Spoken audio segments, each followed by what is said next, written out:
warahmatullahi wabarakatuh. Perkenalkan, kami dari kelompok 4. Saya sendiri, Monariza Puspita Dewi. Saya Muhammad Jahar Suma. Saya R. Antoton Saputra. Saya Nasrullah dari kelompok 4. Baik, kami akan menjelaskan sebuah artikel yang berjudul Are Self-Driving Car Ready for the Road? Apakah mobil otonom siap untuk digunakan di jalan raya? Apakah mobil benar-benar bisa mengemudi sendiri tanpa operator manusia? Apakah seharusnya demikian dan apakah itu investasi bisnis yang baik? Semua orang mencari jawaban. Teknologi kendaraan otonom telah mencapai titik di mana tidak ada produsen mobil yang dapat mengabaikannya. Setiap produsen mobil utama sedang berlomba untuk mengembangkan dan menyempurnakan kendaraan otonom, dengan keyakinan bahwa pasar untuk suatu hari nanti bisa mencapai triliunan dolar. Perusahaan seperti Ford, General Motors, Nissan, Mercedes, Tesla, dan lainnya telah menginvestasikan miliaran dolar dalam penelitian dalam pengembangan teknologi otonom. GM bahkan membeli perusahaan startup mobil otonom bernama Cruise. Perusahaan penyedia layanan transportasi seperti Uber dan Lyft percaya bahwa mobil tanpa pengemudi yang menghilangkan biaya tenaga kerja adalah kunci keuntungan jangka panjang mereka.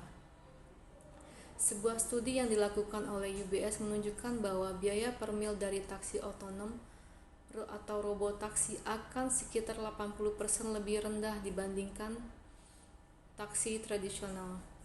Mobil yang bisa mengemudi sendiri telah ada di jalan-jalan di beberapa lokasi di California, Arizona, Michigan, Paris, London, Singapura, dan Beijing. Perusahaan pemasaran ABI memprediksi bahwa sekitar 8 juta kendaraan dengan tingkat kemampuan mengemudi otonom akan dikirim pada tahun 2025. Pada bulan Desember 2018, Waymo, anak perusahaan dari Google Alphabet, meluncurkan layanan taksi otonom komersial bernama Waymo One di area metropolitan Phoenix.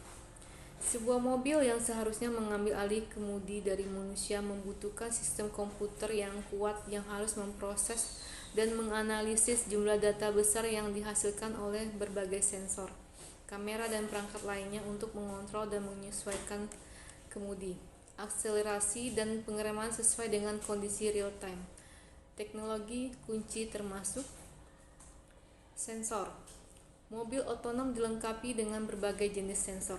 Sensor pada roda mobil mengukur kecepatan mobil saat berkendara dan bergerak melalui lalu lintas. Sensor ultrasonik mengukur dan melacak posisi garis pinggir jalan, trotoar, dan objek yang dekat dengan mobil. Radar memantulkan gelombang radio dari objek-objek untuk membantu melihat sekitar mobil, termasuk titik buta, dan sangat membantu dalam mendeteksi objek logam besar seperti kendaraan lain. Komputer, semua data yang dihasilkan oleh teknologi ini perlu digabungkan, dianalisis, dan diubah menjadi gambar dunia yang sesuai untuk robot, beserta instruksi tentang bagaimana melaluinya. Ini membutuhkan daya pemrosesan yang hampir seperti superkomputer. Perangkat lunaknya dilengkapi dengan algoritma penghindaran rintangan, pemodelan prediktif, dan teknologi pemahaman objek, misalnya membedakan antara sepeda dan sepeda motor, untuk membantu kendaraan mengikuti aturan lalu lintas dan mengatasi rintangan. Machine learning, deep learning, dan teknologi computer vision. Sistem komputer mobil harus terlatih menggunakan kecerdasan mesin dan deep learning untuk melakukan hal-hal seperti mendeteksi garis jalur dan mengidentifikasi pengendara sepeda dengan menunjukkan jutaan contoh dari objek yang sedang dipelajari. Karena dunia terlalu kompleks untuk menulis aturan untuk setiap skenario yang mungkin, mobil harus dapat belajar dari pengalaman dan mencari cara untuk mengemudi sendiri. Peta. Sebelum mobil otonom beroperasi di jalan, pengembangannya menggunakan kamera dan lidar untuk memetakan wilayah secara ekstensif. Informasi ini membantu mobil memverifikasi pembacaan sensor dan sangat penting bagi kendaraan untuk mengetahui posisinya sendiri. Perusahaan mobil otonom terkenal karena seringkali berlebihan dalam mengumumkan kemajuan mereka. Apakah kita harus percaya pada mereka? Pada saat ini, prospeknya masih belum jelas. Pada Maret 2018, mobil Volvo XC90 otonom milik Uber yang sedang beroperasi dalam mode otonom menabrak dan membunuh seorang wanita di Tempe, Arizona. Uber kemudian menghentikan pengujian kendaraan otonom untuk sementara waktu. Bahkan sebelum kecelakaan tersebut, mobil otonom milik Uber sudah mengalami kesulitan dalam mengemudi melalui zona konstruksi dan di sebelah kendaraan besar seperti truk. Pengemudi Uber harus seringkali ikut campur, lebih sering daripada pengemudi pada proyek mobil otonom lain. Kecelakaan Uber tersebut memunculkan pertanyaan, apakah kendaraan otonom sudah siap untuk diuji di jalan umum dan bagaimana regulator harus menangani hal ini. Para pembela teknologi kendaraan otonom menunjukkan bahwa hampir 40.000 orang meninggal dalam kecelakaan di jalan raya Amerika Serikat setiap tahun, dan kesalahan manusia menyebabkan lebih dari 90% dari kecelakaan tersebut. Namun, tidak peduli seberapa cepat penyebaran kendaraan otonom, masih akan membutuhkan waktu lama sebelum robot bisa mengurangi jumlah tersebut secara signifikan dan meyakinkan masyarakat umum bahwa mereka lebih baik membiarkan mobil yang mengemudi sendiri. Uber telah mengubah pendekatan mereka terhadap pengemudi otonom dan berencana untuk meluncurkan mobil otonom mereka di sejumlah kota yang memiliki kondisi cuaca, permintaan, dan kondisi lainnya yang paling menguntungkan. Sementara pendukung mobil otonom seperti Elon Musk dari Tesla membayangkan dunia di mana hampir semua kecelakaan lalu lintas akan dihilangkan dan orang dewasa atau mereka dengan cacat dapat melakukan perjalanan dengan bebas. Sebagian besar orang Amerika berpikir sebaliknya. Survei Pew Research Center menunjukkan bahwa sebagian besar orang tidak ingin naik kendaraan otonom dan tidak yakin apakah kendaraan tersebut akan membuat jalan raya menjadi lebih berbahaya atau lebih aman. 87% dari mereka ingin ada orang yang selalu ada di belakang kemudi, siap mengambil alih jika terjadi sesuatu yang salah. Masih ada banyak hal yang perlu diperbaiki sebelum kendaraan otonom dapat dengan aman berada di jalan raya. Kendaraan otonom belum mampu beroperasi dengan aman dalam sebuah kondisi cuaca.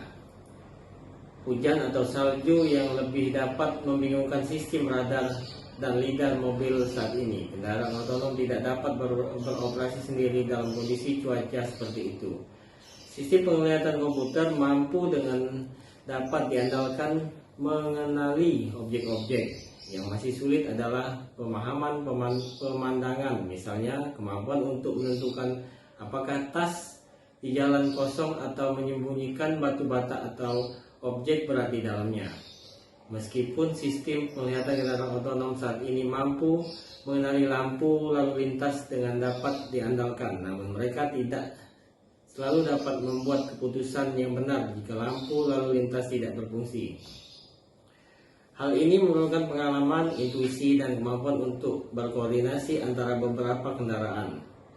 Meskipun teknologi kendaraan otonom yang lebih maju telah ada di pasaran, namun tidak ada mobil produksi saat ini di Amerika Serikat yang dapat dikendarai sambil tidur, membaca, ataupun bermain media sosial. Namun banyak sistem yang ada dapat menjaga jarak dengan kendaraan di depannya atau menjaga mobil Anda tetap berada di jalurnya, bahkan sampai berhenti di tengah kemacetan. Dalam beberapa kasus, sistem-sistem ini memungkinkan pengemudi di balik kemudi untuk melepaskan tangan mereka, asalkan mereka tetap memperhatikan dan siap mengambil kendali jika diperlukan. Sistem ini lebih sederhana, tidak dapat melihat hal-hal seperti mobil pemadam kebakaran atau lampu lalu lintas yang mati. Namun manusia juga tidak dapat menjadi pengemudi backup yang baik karena perhatiannya cenderung terpecah. Setidaknya 2 pengemudi Tesla di Amerika Serikat telah meninggal dalam kemacetan saat menggunakan sistem ini. Salah satunya menabrak truk pada tahun 2006 dan menabrak pembatas jalan raya pada tahun 2018. Ada yang disebut sebagai masalah penyerahan kendali. Mobil semi otonom perlu dapat menentukan apa yang dilakukan oleh pengemudi manusianya dan bagaimana membuat orang tersebut mengambil kendali ketika diperlukan. Dan jangan lupakan keamanan. Mobil yang dikemudikan oleh komputer pada dasarnya adalah kumpulan komputer dan sensor yang terhubung secara nirkabel dengan dunia luar. Dan keamanannya tidak lebih baik dari sistem yang terhubung jaringan lainnya. Menjaga sistem tetap aman dari penyusup yang ingin menabrak atau menggunakan mobil sebagai senjata mungkin akan menjadi tantangan terbesar yang dihadapi kendaraan otonom di masa depan. Mobil yang dikemudikan oleh komputer yang dapat mengatasi situasi apapun sebaik mungkin, sebaik manusia dalam semua kondisi masih beberapa dekade lagi untuk terwujud. Para peneliti di Universitas Cleveland State memperkirakan bahwa hanya 10 hingga 30% dari semua kendaraan akan sepenuhnya otonom pada tahun 2030. Analis PwC memperkirakan bahwa 12% dari semua kendaraan akan sepenuhnya otonom pada saat itu. Tetapi kendaraan tersebut hanya akan bekerja di area yang terbatas secara geografis di bawah kondisi cuaca yang baik, seperti yang dilakukan oleh armada van otonom Waymo di Phoenix. Mobil otonom sepenuhnya masih merupakan fiksi ilmiah. Yang lebih mungkin adalah teknologi kendaraan otonom akan diintegrasikan ke dalam mobil yang dikemudikan manusia. Model mobil saat ini dilengkapi dengan teknologi seperti pengenalan objek canggih, deteksi radar dan laser. Kemungkinan untuk mengambil alih kendali jika pengemudi melakukan kesalahan. Dan peta jalan raya yang sangat detail yang awalnya dikembangkan untuk kendaraan otonom pada tahun 2022. Hampir semua mobil baru di Amerika Serikat akan dilengkapi dengan pengereman darurat otomatis yang dapat mengurangi kecelakaan tabrakan dari belakang sebesar 50% dan kecelakaan dengan cedera sebesar 56%. Begitu teknologi pengereman darurat sepenuhnya diterapkan, hal tersebut dapat mengurangi jumlah kematian dan cedera akibat kecelakaan tabrakan dari belakang sebesar 80%. Kendaraan yang dikemudikan manusia dengan tingkat teknologi otonom sejauh ini akan menjadi lebih aman dengan tingkat yang mungkin sulit diikuti oleh kendaraan otonom sepenuhnya. Hal ini membuat kebutuhan akan mobil otonom sepenuhnya menjadi kurang mendesak. Banyak analis memperkirakan bahwa implementasi pertama teknologi kendaraan otonom akan berupa layanan taksi robot yang beroperasi dalam kondisi dan area terbatas, sehingga operator dapat menghindari persimpangan yang sulit dan memastikan semuanya terpetakan dengan detail yang baik. The Boston Consulting Group memprediksi bahwa 25% dari total jarak yang ditempuh di Amerika Serikat pada tahun 2030 mungkin akan dilakukan oleh kendaraan otonom bersama. Untuk naik kemungkinan Anda harus menggunakan titik penjemputan dan penurunan yang telah ditentukan sebelumnya, sehingga mobil Anda selalu dapat berhenti dengan aman dan legal. Para produsen mobil otonom akan mencari tahu bahwa berapa banyak yang harus mereka kenakan biaya sehingga mereka dapat mengembalikan biaya riset dan pengembangan mereka. Tetapi tidak terlalu banyak untuk menolak calon penumpang. Mereka akan berjuang dengan regulator dan perusahaan asuransi tentang apa yang harus dilakukan dalam kejadian kecelakaan yang tak terhindarkan.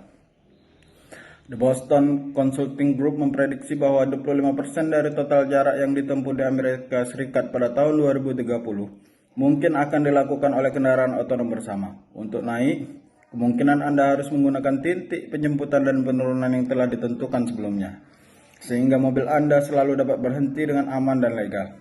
Para produsen mobil otonom akan mencari tahu berapa banyak yang harus mereka kenakan biaya sehingga mereka dapat mengembalikan biaya riset dan pengembangan mereka. Tetapi tidak terlalu banyak untuk menolak calon penumpang. Mereka akan berjuang dengan regulator dan perusahaan asuransi tentang apa yang harus dilakukan dalam kejadian kecelakaan yang tak terhindarkan. Demikian, wassalamualaikum warahmatullahi wabarakatuh.